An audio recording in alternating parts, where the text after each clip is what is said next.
What's up, guys? Define999 here. This is the first time I'm doing a video of a complete foreign set. I have some other complete sets, but I don't think I've actually done videos for them. I've done the Spider-Man 300 video before, and it was pretty popular. People liked it. But since that video, which was, I think, maybe a year and a half ago, I have acquired the last 4. So I now have a complete Spider-Man 300 foreign edition set. Needless to say, I'm stoked. I'm unbelievably stoked. Steve Shepherdson, hey brother. What up, Steve? How you doing, bro? One of these days I'm going to visit you in the frozen wastes of the north of New York or Boston or somewhere around there where you're from. Anyway, Spider-Man 300, published in May 1988. Classic Copper Age book. Some people call it the Hulk 181 of the Copper Age. Steve Shepherdson, dang, congratulations, my man. Steve Ebbets, you are the man. I don't know if I'd say that, but thank you, guys. Thank you. That's how you do it. You say thank you. Thank you, guys. Spider-Man 300. Okay, first full appearance of Venom. And this book, what can you say about it? It's got the classic McFarlane art all throughout. David Michelin's story. It's got the classic splash page with Mary Jane. Venom, the symbiote, also known as Eddie Brock, scares her. And it's the Hulk 181 of the Copper Age, I believe. Adino says parabens. What? Right. Parabens? Oh, I'm not sure. Maybe it's a different language. Anyway, this came out in May 1988. And what can you say about it? We've all seen it. Anytime you can go to eBay, you can buy. Translates to beautiful. Oh, awesome! You can buy any grade you want. You can buy them slabs. You can buy them raw. I mean, there have been times that I've looked just to look at what the market was on Spider-Man 300, and there's like 150 listings. Book isn't rare. It's an amazing book. If you're a comic collector and you dig Spider-Man and you dig McFarlane, it's kind of a must-have book for you. I love it. I have the American. I have to have the American book for my sets. But we've all seen it a million times. Great book. Love it. That is also the direct edition, not the newsstand. Oh, I've been corrected. Parabens, like congratulations. Oh, cool. Thank you. Thank you. Okay, this is the Spanish 300. Now, the Spanish 300 is a little bigger. It's a little larger format. And it is Spider-Man, El Hombre Rana, and it is issue 190. It is published by Comics Forum, and I think it was published in September 1989. And they kept the Spider-Man title. They had the El Hombre Rana, which is Spider-Man in Spanish, down there. And they kept the 300 lettering. I'll talk more about that with some later books. Even though it doesn't match with the 190, yeah, it's 190, they went ahead and left that artwork. Comics Forum also did not change the Marvel format and look a whole lot. So when you take a Spanish Comics Forum book and you compare it to the American original, they really did not change a whole lot of things. So, you know, they're really cool. It's kind of low-hanging fruit in the foreign 300 set. Pretty easy to find. They've gotten a little harder to find lately, and I'm not quite sure why that is. I have not seen one on Spanish eBay in a very long time. I think it just might be because maybe collectors are holding on to them more now. But it's a great book. Got to have it for the set. Spanish 300. Next one is the Dutch 300. Joshua Biddle, McFarlane is played out. Boring. Adino, Brazil loves Spider-Man. Awesome. Yeah, I know Biddle. McFarlane's a little played out, but you know, winky face. What? Winky face. Oh yeah, he's joking around. Joshua Biddle's an awesome cat. And thank you. Where's that other guy from? Did he say? Adino? Adino? I don't Brazil. remember. Brazil. Well, it says Brazil loves Spider-Man. Okay. I'm assuming awesome. Brazil. Okay, the Dutch 300. This is a cool book. Der Spectacular Spider-Man, issue 106. It is published by Junior Press. It was also published in 1988. So this one was published pretty close to the American original. I don't know what month it was published, but it was definitely published that year. So it was a close one. You know, in the foreign edition world, the closer in a foreign edition is published to the American original, kind of the more in demand it can be. The Dutch also kept the 300.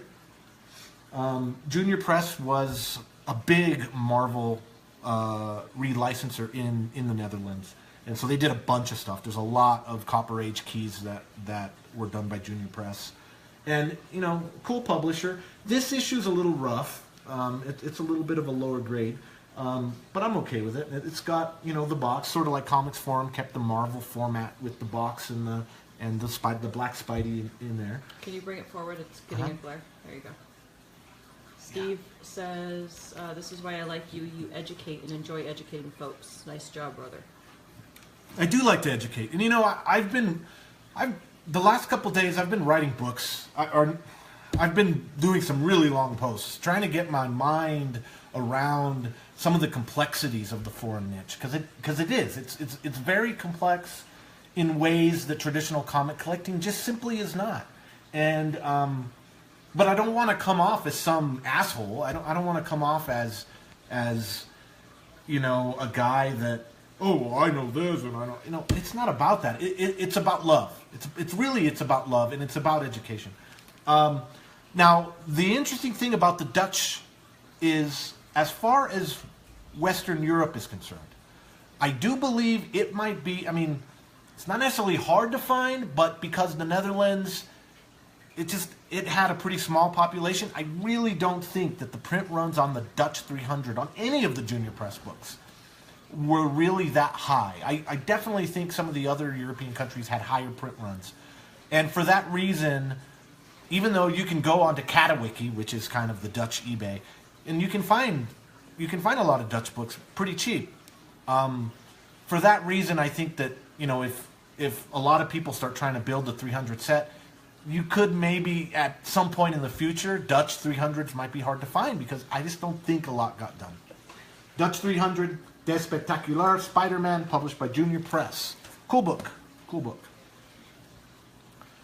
Okay, Nordic countries. Love the Nordic countries. This is the Swedish 300. Spindelmannen #4. It was published by Satellite for, it's hard to say it, Satellite for Laget. I don't know how to say it. My buddy Bjorn could probably help me with that. It was published in 1991, and this issue came with a poster. This one has the poster, and I love the Swedish 300. They did some really neat things.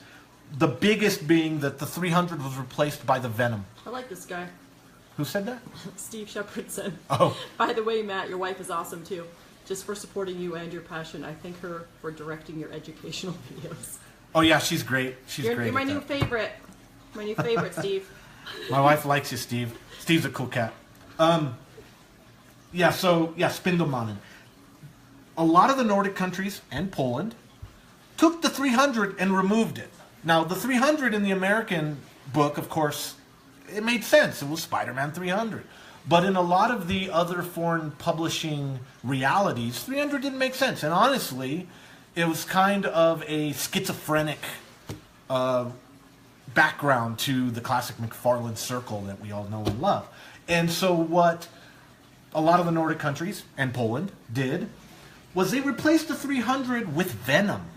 And they did this really cool gradient where they took the red and they gradated it down into white. And, I mean, it's cool, man. I mean, people that dig 300s, they see that and they go, holy shit, that's cool. And I love the Swedish 300. They got this cool little spider right here. They've got kind of a callback to the classic Marvel banner. The title is cool, Spindelmannen in green. I mean, awesome book. Awesome book, Swedish. And not that hard to find. You can walk into a Swedish comic book store and find it. But can you just go to you know, again, like most of these foreigns, can you just go to American eBay and find a foreign 300? Not all the time. Can you just go to, you know, there is a Swedish eBay. There's eBay Sweden, but hardly anyone uses it because in Sweden they use Tradera. Tradera is the Swedish eBay. And so you'd have to go to Tradera. And at any given time, maybe there's a couple on Tradera, but not a lot. And you might need a source to source stuff. Getting foreigns is not easy. You know, oftentimes getting into the foreign auction sites is a real bitch. And you got to have sources, you got to have contacts. Again, that's what makes the foreign niche as complicated as it is. Okay, Dino says Paraben, I don't think I'm pronouncing that right, for the beautiful video of you, very explanatory. Steve Shepardson, Block It too. Block It. Block It. Blocket. Is that another? Oh, it might be another auction site. And for people that are coming in as guests, do I have to hit the go live with button? No. Okay. I don't think so. I think guests just come in and... Okay. Like I was talking about the Polish. The Polish 300 as well did the Venom. This one was published by TM Simic in April of 1991. The Polish kept the title, The Amazing Spider-Man. They did some weird stuff up here that means something. I don't know. Ostani, Sarzny, Pajaki. I have absolutely no clue. But they did, again, that really cool Venom gradient. Now, Poland is an interesting situation. Trying to get books out of Poland, you really kind of need sources. And one of the realities of the Poland back issue market is it's kind of that traditional thinking that they didn't really think comics were things to be collected or necessarily loved or valued. There are Polish collectors, but for the most part, I mean, you're not going to pay a lot for a Polish book, but trying to get the damn Polish books out of Poland is hard. You really need sources. I've never seen anything of any value on the Polish eBay site. I know there is a Polish auction site, but I don't remember what it is at the moment. Blocket is the Swedish auction site. The Swedish. Blocket. Okay, great. Yep. Yeah, and then that's the thing. You know, you got Tradera, you got Blocket, and each country might have its different auction sites, and they're not eBay. You know, eBay is not the end-all be-all in a lot of these foreign countries. And if you don't know that, what are you stuck doing? Not finding the shit. So again, that's where you gotta educate yourself. You gotta build contacts. You gotta build sources to find this stuff. This one was pulled through a source, and I think my buddy Tony helped me get this one through a source. A lot of these books were gotten through my buddies. And please excuse me if you got me a 300 and I don't remember. I'm going to thank people at the end of this video. But the Polish one's pretty cool.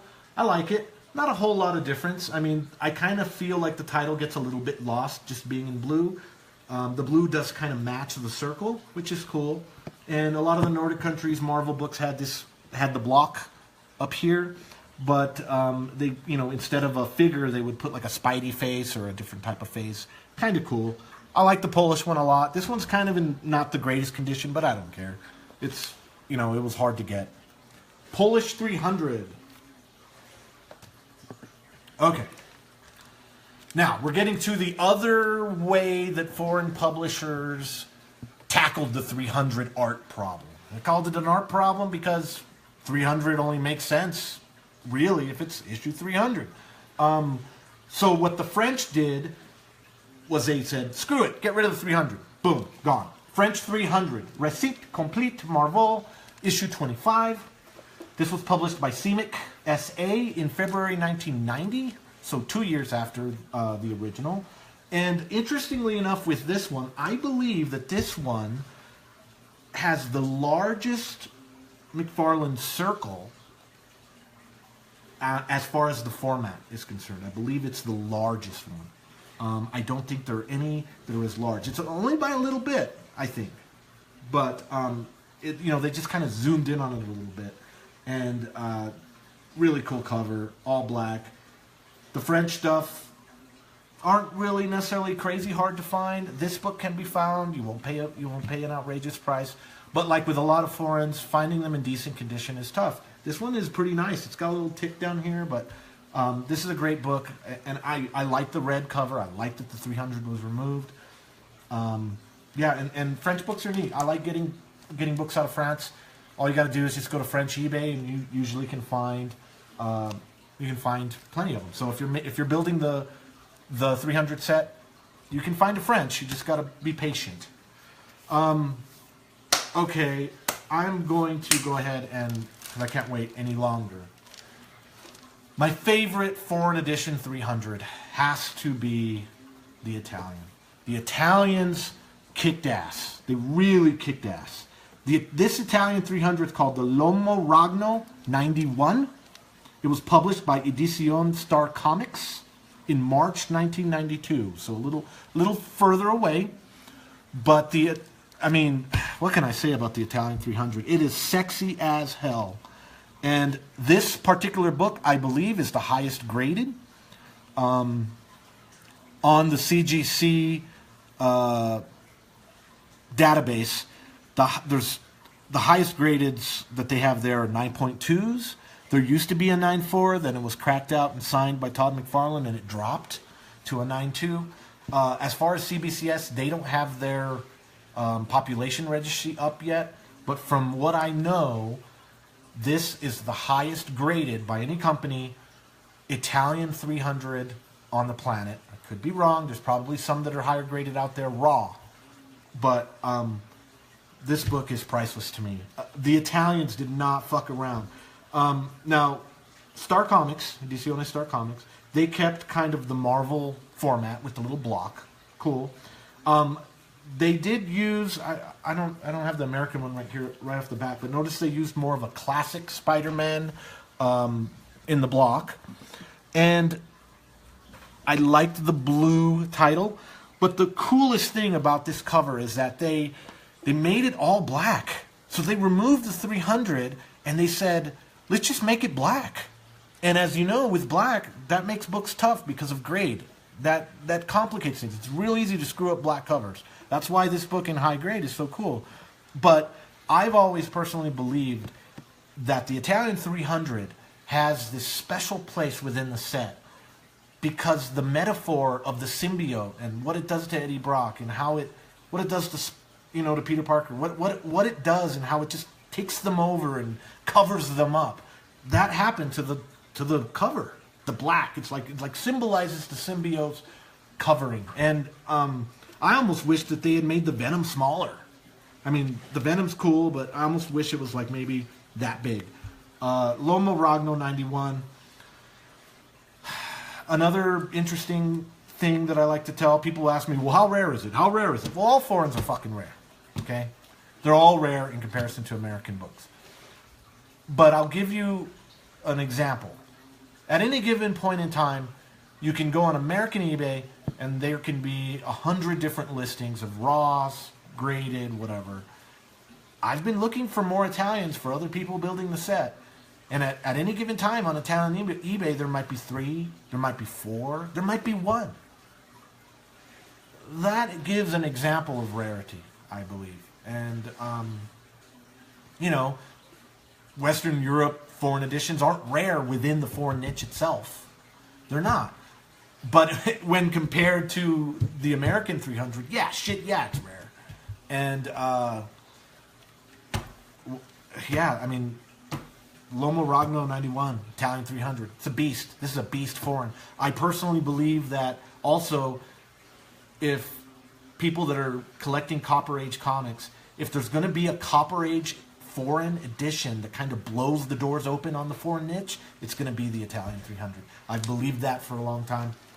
Awesome book. Joshua says Italian is by far my favorite as well. Mark Jarvis says, thanks for getting me excited and educating me about foreign comics. Very cool 300 collection. No problem. Yeah, I agree with you, Josh. The Italian 300's the bomb. And Mark, I know you're getting into this newly. A lot of us old school guys in the niche, we're always, just trying to help out a lot of these newer guys, sharing the love. That's what I love about this niche is, for the most part, everyone just tries to help each other, and there's a lot of that camaraderie that I think you saw back in the 60s and the 70s between comic collectors. And, I wrote what I call my manifesto the other day on Facebook. And, a lot of what was within that writing was me talking about how just normal American comic book collecting, it had lost something for me. It had lost its soul. I had a hole in my heart because of it. And the foreign niche saved my comic book collecting soul. It brought me back. And a lot of that is the reason why. Okay, moving on. The Finnish 300. Hamakami's number 4, 1991. Published by Simic in April 1991. This is a cool book. I like it. I love the long title.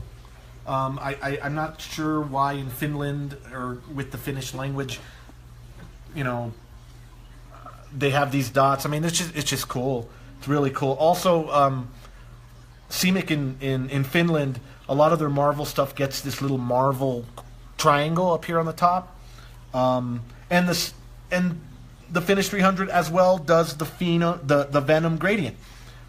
Get rid of the 300. Doesn't matter. Doesn't make sense for us. Let's put in Venom's name. Pretty freaking awesome.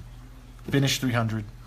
On the Finnish, they're not necessarily so hard to get. We've actually seen more Finnish books coming out of Finland. I don't know if it's because people within the niche are finding more sources there. I don't necessarily think it's because more Finnish books are hitting eBay. I just think we're getting better at finding Finnish books. What's up? Corey Pommel. Oh yeah, my boy Corey. The ASM 300 said is awesome. It is, but the New Mutants 87 is Yeah. going to be better. My opinion isn't biased or anything. Yeah, he's only like the New Mutants 87 king. Okay, Corey Pommel's my boy. I'm helping him build that set out. I am also very close to finishing the foreign set of the New Mutants 87. Speaking of that, Corey, we need to talk some point. Your Finnish New Mutants 87 is going to be coming with my shipment through my guy JF, another close friend. JF is awesome. He's amazing. He's helping me acquire both Finnish New Mutants 87 that I need and Corey needs, and our New Mutants 87 set will be complete. So I'll talk to you, Corey, after a little bit later this weekend. But yeah, Finnish 300, awesome book. Not necessarily incredibly hard to find, but awesome. Okay, Mexican 300, El Ambroso Hombre Rana. Magazine sized. It's in a magazine bag and board. This used to be harder to find, but recently we've noticed you can find them on Facebook. This one, I believe, was published in June 1989 by Novedades. So that's pretty close to the American original. What, maybe June 1989, so about a year. Novedades was notorious for having very thin paper, so a lot of the Novedades books from the 80s didn't survive very well. This book also has some production problems. You'll notice with a lot of the Mexican 300s, this little white line on the bottom, and it's from a miscut. So I don't think I've ever seen one without it.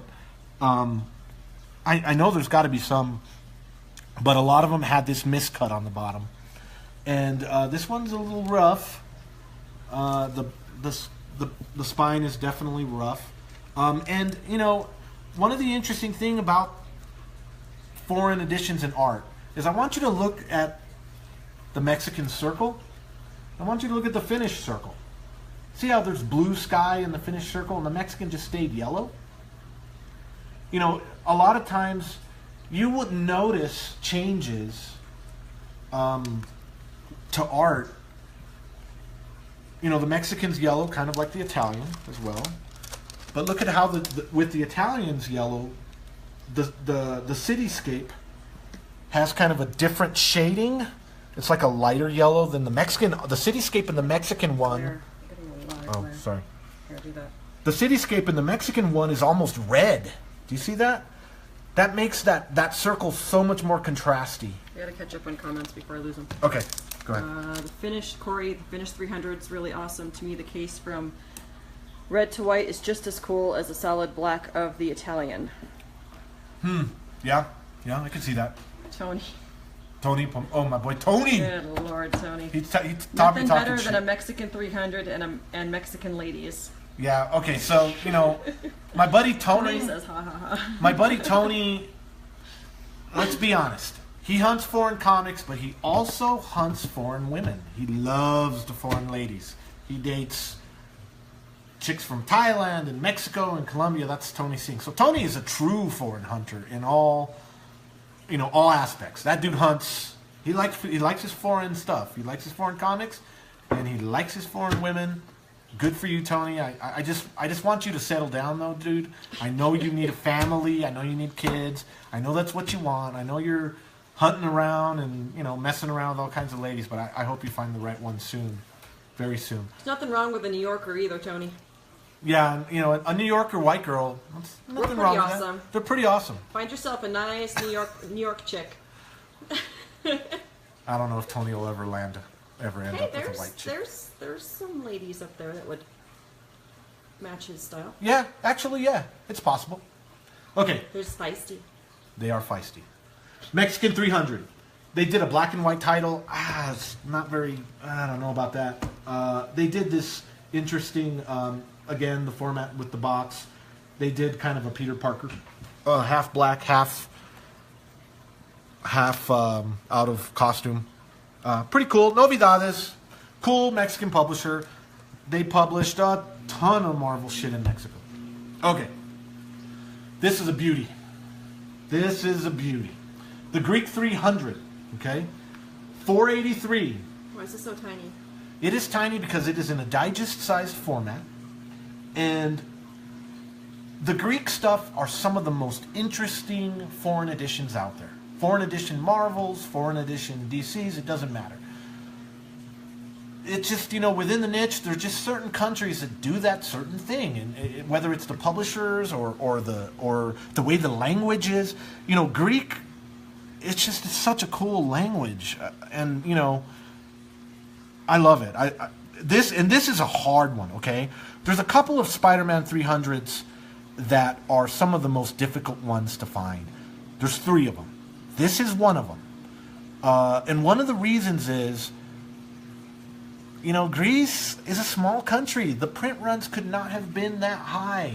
And 2, the back issue market there's a little weird. It's not like, it's not, from my understanding of it, it's not like they have comic shops where you go to get back issues. They almost have like comic clubs or used bookstores or places. It's just different. And also with a lot of the Greek stuff, you know, there isn't this idea that their books could be extremely valuable. You know, a Greek 300 for someone building a set, if they can't find it, they might be willing to pay $200-300 to find one because they haven't had a buying op in a year or 2 or 3 or 4. So, but if you were, you know, I've had Greek collectors tell me, oh well, you know, that Greek book, if you're paying more than $30, they're ripping you off, and I'm like, but I haven't had a buying opportunity in 2-3 years. So it's all relevant in that sense. But the Greek 300 is legendary. For a while, we didn't even know it existed. You know, some of these other countries, now Grand Comics database is a lot of foreigns. A lot of the foreign scans have been added. But a few years ago, Grand Comic database, at least with foreign editions, didn't even have shit. They hardly had anything. And when we were building out this set and trying to figure out what all existed and stuff, there was a guy by the name of Hector. Hector is the one that, Hector and Liam, they're 2 of the grandfathers of the foreign niche.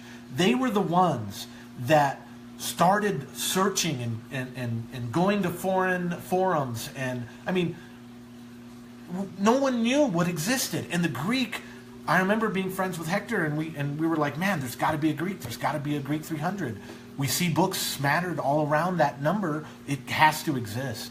And when we found out it existed, we just, you know, we about cried in joy. We're like, yes, we knew it. And that's something where within the foreign niche, at least earlier on, now we have a pretty good idea of what's out there. But even now we're finding new books. But early on, we were finding new books every day, every week. Shit that no one had seen. Books, scans didn't exist on the internet. And for the internet, that's a big deal. So the Greek 300, if you're building a 300 set, gotta have it. Gonna be tough. And, you know, if you're buying it on American eBay, you're gonna pay real money for it. Your goal on getting a Greek 300 is to find a source that can get it out of Greece for you. The other thing I wanted to say about this book is it does not have the guts. So the guts do not match the cover. The interior does not have the Spider-Man 300 story. It has another story. Why? Because for whatever reason, Cabanas Hellas, The drapes. The carpets don't match the drapes. So Cabanas Hellas was the publisher. And they published Spider-Man in Greece. And they really didn't see a big deal with covers matching interiors. Now, we have our theories on that, on why that is. And I don't want to, I can go into a long, drawn-out thing on that, because I'm trying to get through this. But, yeah, so the Greek books very often did not have matching covers with interiors. But if you're building a 300 foreign set, you gotta have the Greek, and it's gonna be fucking tough. Guaranteed. How do you know what you're buying then? Huh? How do you know what you're buying if the inside doesn't match? You're buying it for the cover. Because if you're building the set, you've got to have it for the set. You've got to have the cover for the set. Seems odd to me. Okay. Yeah, I mean... It's like buying a magazine and it's yeah, completely different. and we've had this argument before. I know we have, but... Okay. I don't get it, guys. The Danish 300. Eder Koppen, number 79, published by Semic Interpresse in 1991. Now, Denmark, the Danish publisher, also did the same thing with the get rid of the 300 lettering and put in the Venom lettering, because that matters. And you'll notice they put a little starburst. Probably says something in Danish. I'm not exactly sure. Again, in the box up here on the top, they put the little Spidey head. And they aren't the only ones. Denmark and Norway share, their language shares a lot of things, I believe. And I don't think it's the same, but I think they share stuff. And so both the Danish and the Norwegian 300 are Edderkoppen, but the Danish Edderkoppen is different. It's got kind of a title where they kind of follow the circle a little bit, and they made it purplish and blue. And the Danish one, I don't remember who helped me get this. It might have been JF.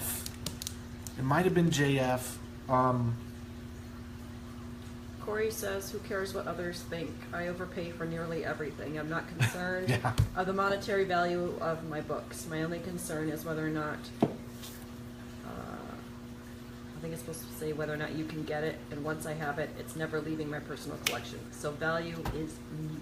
Yeah, you know what? And that's a good attitude to have in the foreign niche, definitely, because you're going to find yourself in these situations where, you know, buying ops, they're rare and far between, and, you know, you can go, oh, well, am I overpaying for something? You know, I was just talking with my buddy Corey today about he's building the Spider-Man 129 set, and there's a really high-grade one on eBay, and the difference between what I think that book is worth and what the guy wants for it is maybe between 50 and $100, maybe a little less, maybe $40. And so I told Corey, I said, what's $40? Is it worth it to you to have to wait to get a high-grade Mexican 129? Or is the $40 just worth it to get it? You know, and so you got to think that way within the foreign niche sometimes. Now, no one's saying go throw your money down a toilet, but I have a complete Spider-Man 300 set. It cost me money. I probably overpaid for certain books, but you know, I'm having a nerd, what we like to call a nerdgasm. So you know, it's worth it for me. Colin Brisbane. Hey Matt. Hey, what's up, dude? Another guy, new guy, trying to help him build a foreign Spawn 1 set. Danish 300, Eder Koppen 79, cool book. Corey, like that $90 Philippines Avengers 145 tag I bought. Yeah, exactly. But the Philippines, man, you know, they're I'll get to the Philippines. Hold on. Okay. Norwegian 300, Eder Koppen. Rag, not tag. Avengers 145 rag. Yeah, it was a little raggy, but we're not going to get that. Okay. Norwegian 300, Eder Koppen number 4, published by Semic in April 1991. Again, an Eder Koppen title, but you'll notice they did it different. I think their title is better than the Danish. I think that theirs is brighter, easier read. A little bit, you know, it's got that little tiny bit to make it just a little bit cooler. They have, you know, a nice cool yellow banner on the top. And again, you know, the Venom gradient, which is really cool. And just like, you know, our little box with our Spidey head. You see that with the Nordic countries a lot. Cool book. This book was gotten for me by my buddy in Norway. Randall Cinnamon. Okay, so me and Randall met, and Randall, he's a funny guy. We were talking about comic books and stuff, and I was telling him, having him help pull stuff out of Norway for me, and he tells this story where he was kind of like, why would you want these foreign editions, or just not why would you want them, just why would just not necessarily thinking in comparison to the American they were that much cooler. He's changed his tune. He's now become a foreign edition collector, and it's like I've said, foreign edition collecting is like a sickness. It will get you very, very sick, because acquiring these books and building sets or building foreign runs has just that something in it that's just different than traditional collecting. Corey says he's not a fan of the font choice in those books. He takes the fade to white, though. Yeah, this font is definitely, it's not quite as cool a title. I would agree with that. I would definitely agree with that. It's not quite as cool a title as, like, say, the Italian or definitely the Greek. The Greek's got an amazing title. But this is a cool book. Randall Cinnamon helped me get it, and it's a very nice copy. I mean, it's a great copy. Awesome book, Norwegian 300, Edderkoppen 4. Okay, now we're getting down to, remember I told you we had 3 books that were some of the rarest. The Greek was one. This one is another one that is extremely hard to get. I don't necessarily think it's because it's so rare. It's just hard to find sources and places to get stuff out. My buddy Rico helped me get this. Like the tension you're building here. And it's such a cool book. This is the Hungarian 300. It's got a crazy fucking title. It's the Kosodalalat. Try it again, babe. Kosodalatos Pokember 69. Cool number. Kosodalatos Pokember, issue 69. It was published by Simic Interprint in February 1995, so it was much later than the American, but it is a cool frickin' book. It's got Superman flying out of the frickin' classic McFarlane circle. It's got this crazy font with this banner up on the top. Hungary, it's hard to get books out of there. It's hard, they have auction sites. Just a little bit. They have, you can get some stuff out of there, but it's just hard. For me, traditionally, some other foreign sources maybe can find the stuff easier. But I've always had trouble. If it wasn't for Rico helping me, I don't know how I could have gotten this book. This is the Hungarian 300. This was the last book that I needed to complete my Spider-Man 300 set, and it completes you. It does complete me. Being able to say I have every Spider-Man 300 on planet Earth, not the guts, but every Spider-Man 300 cover on planet Earth.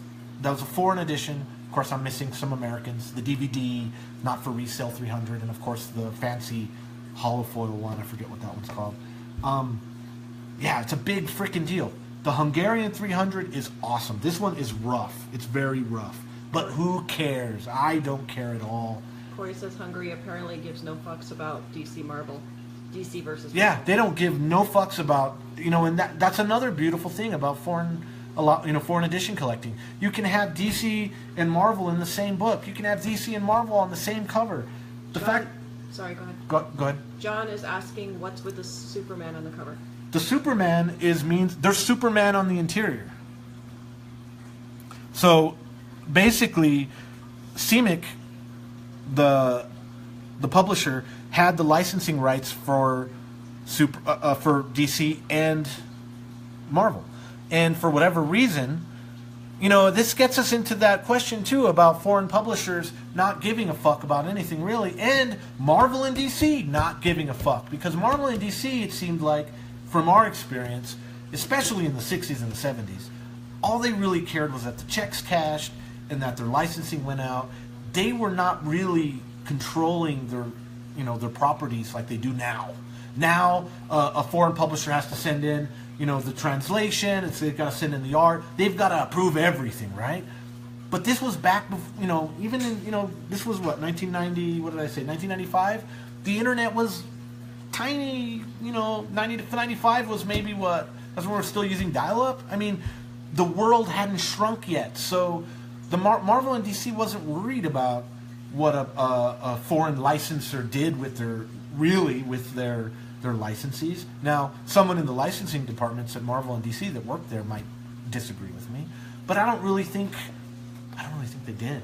I think they just cared that the checks cashed. I really do. And so publishers kind of had the free reign to do whatever the hell they want. Greece wants to put a different cover with different interiors. Who cares? South Africa wants to put Spider-Man and Superman in the same book. Who cares? What are they going to do? So there is, huh? Your buddy James Earhart. Oh, what's up, Todd? How do you know you have all the editions? Is there a guide, or are you having to do your own research? There is no guide. I did a huge post the other day about that. A guy by the name of Sean had talked to me about the implications of there not being really a foreign guide. We had the Foreign Comic Collector magazine, and it was kind of like a guide. I mean, we talked about what was out there and stuff, but there's huge complexities to the foreign market. How I know it's the only, or that I have all of the Spider-Man 300s, is basically experience. The Spider-Man 300 set is actually one of the oldest built foreign edition sets in the niche. It was one of the first. The 252, first black costume, and the 300 and the 129 were the big ones that were getting built by Liam, Hector, me, and some other people. And we've done massive amounts of research. Now, all of that being said, it is possible there could be another. It's possible. But we don't, I'm pretty confident that there isn't. But, you know, like anything in the foreign niche, another thing that makes it so interesting to collect comic books this way is that, you know, there hasn't been just decades of research or decades of comic journalism to seek this stuff out. We are kind of forging our own path. And so it's definitely possible that there could be another 4 and 300 edition out there. Totally. But I don't think so, and I hope not, because I don't want to have to find it. Hungry, Spider-Man 300, fucking awesome. Awesome, awesome, awesome, awesome, and difficult. So there was 3, right? I talked about 3. You had the Greek, and you had the Hungarian 300. Now this is the 3rd. Now this is the holy grail of 300s, at least as far as rarity is concerned. The Filipino 300 is a monster. It is a freaking beast. Filipino stuff is extremely difficult for lots of reasons. I could talk for an hour about why Filipino comics are so hard to find. But I will tell you that the Filipino 300 is the Amazing Spider-Man #1, and it is published by Atlas Comics in the Philippines. Can you see it? And it is a monster. It is a beast. I think known copies can be counted on 2 hands. Now, does that mean that there's not more in the Philippines? There are probably more, but the Philippines is, you know, an island in the Pacific, and everything from their bookstore editions to the Tagalog editions to their indigenous comics with a K. I've talked to a lot of Filipino collectors, and what they said is, you know, in the Philippines for a long time there was this attitude that comics were kind of throwaway entertainment, and we see that in a lot of the foreign countries. You know, in America, by the 60s, kids were collecting them, right? Well, you know, you see these older attitudes in a lot of these foreign countries where comics are meant to be read and thrown away and not saved. And in the Philippines, it was particularly brutal because you had tropical conditions that are not conducive to paper. You had collectors that preferred American comics if they collected the comics at all, a lot of times. And so the local editions just weren't saved. They weren't loved. They weren't cared for. Now, that isn't true with every Filipino collector, but my past history in researching the Filipino editions and talking with Filipino collectors is, you know, oftentimes if they could, they would prefer the American book over the Filipino edition. It was the Filipino book they'd give to the little brother, and the American one they'd keep in a bag and board. It was the Filipino book that the grandma or the mom would use to wrap silverware or move or china. It was the Filipino book that just wasn't loved. And so because of that, the Filipino 300 is a fucking beast. If you're building the 300 set, this book is tough. And it's not that different from the American. Down here, you have Atlas, the best. Atlas Comics was a little small publisher. They didn't publish hardly anything. I don't know how long they had the Marvel license, but you'll see the little tag. It says Atlas Comics. And so, I mean, I think they did maybe 4 titles and only a couple books in each title. And so they weren't even around for very long. And the other difference from the American, of course, is the Filipino book has this box, right? Just like the American. But right in here it says number 1. And it's got Philippines, and it's got 10. And I forget what the Filipino currency is called. It's with a P. But it is very cool. Now, okay. So, yeah, the Filipino 300. This is a beast. That is a complete 300 set. I pulled it off. I can say, you know, I believe there are 3 Spider-Man 300 complete foreign edition sets. There was one that was built by Hector, where every 300 was signed by either Todd McFarlane, Michelini, and even Stan Lee, possibly, if I remember correctly. There was another 300 set. Ooh, whoa.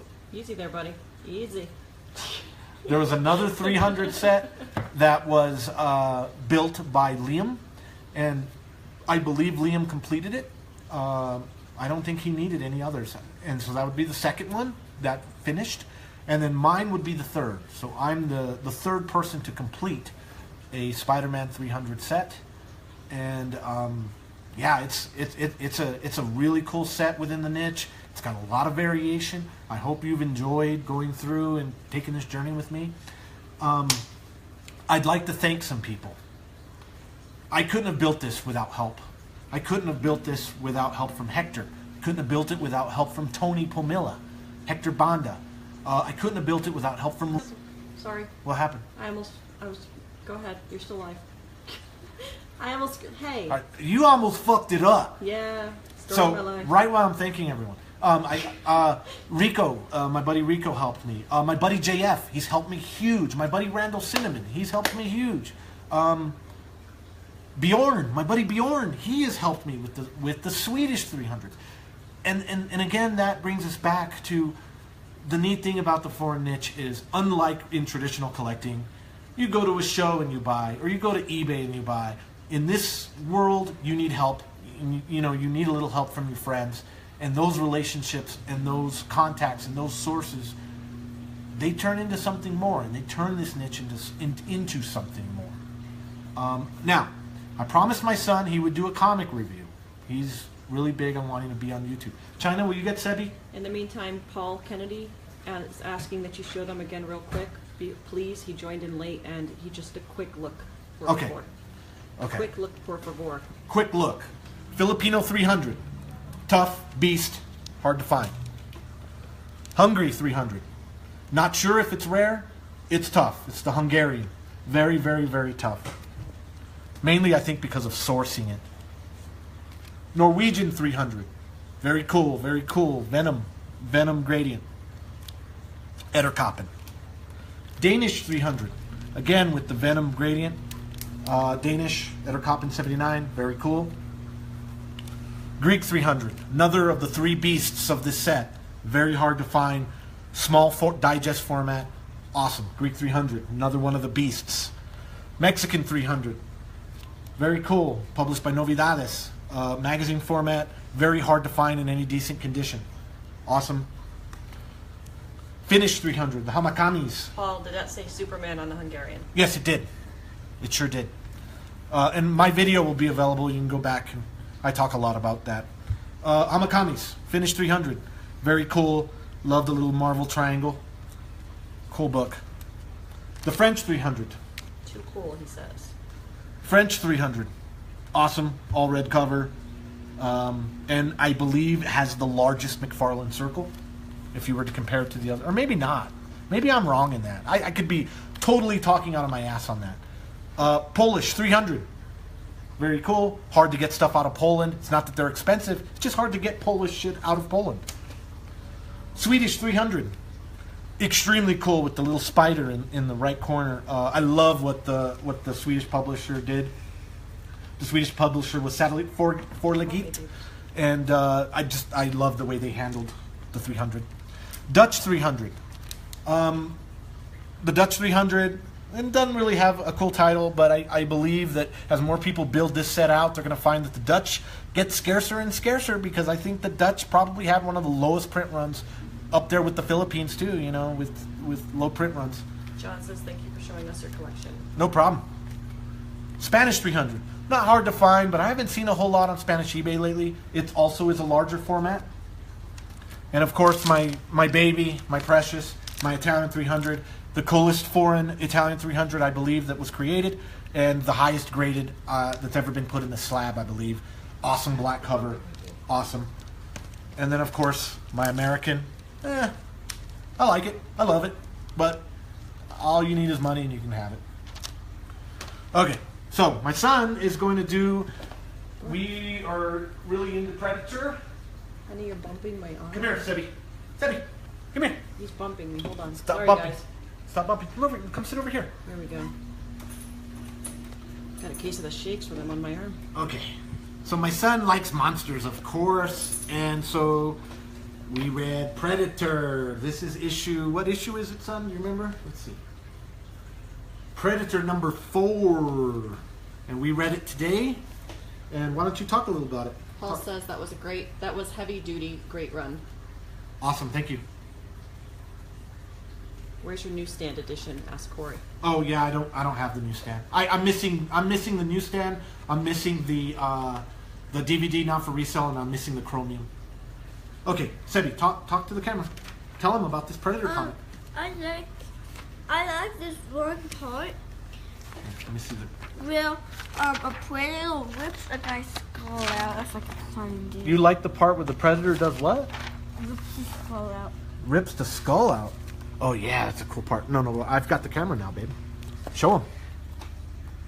Oh, right there. Yeah, the Predator gets that dude, and he drops from the sky and gets that guy right in the chest. So what he does, he drops from the guy's chest, stabs him in the lungs, then reaches and gets his spine Pulls it out.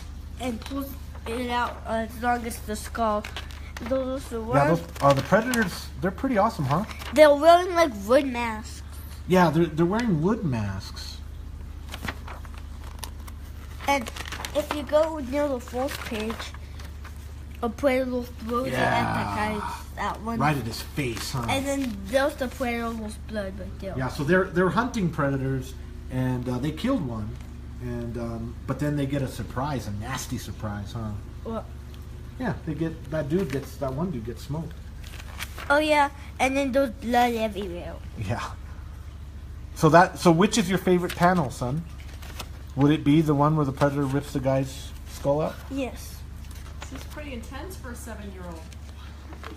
Yeah, it's a little intense. You know this is all fake, right?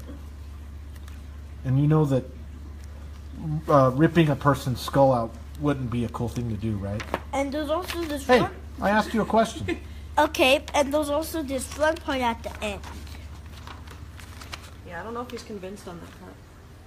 Oh yeah, he loves that artwork right there. Yeah, that's cool. No, I just like that mask. Oh, he likes the mask. He likes masks.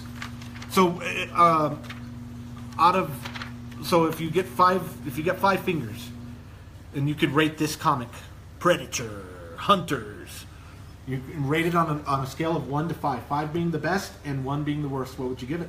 3. Look at the camera. 3. You'd give it a 3? That's not bad. Yeah, because there's too much violence in it, and it says a bunch of bad words. It does say bad words, but when it gets to the bad words, I say blank.